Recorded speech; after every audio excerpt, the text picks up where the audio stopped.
Здравейте ви, Блок 7, аз съм OPG и в този клип, това е 17 епизод на Как се прави, ще ви покажа как да се направите ваша тема за Windows 7. Така цъкате десен бутон, персонализиране, след това отивате на която си тема искате, аз на тази, цъкате на фон на работния плод и го сменяте по ваш избор. Така, аз ще избера едни снимки.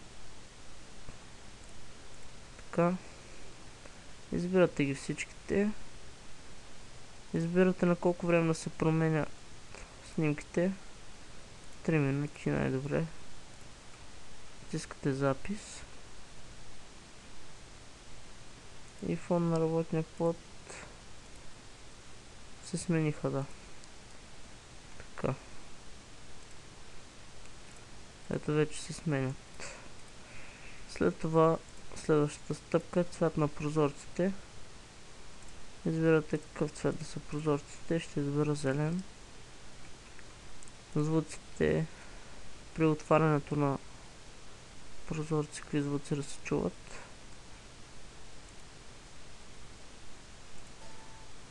Това ето, тук може да си ги проверявате.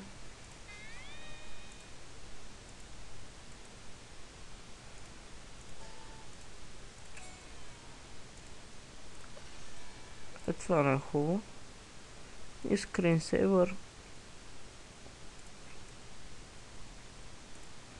Зависи кое искате.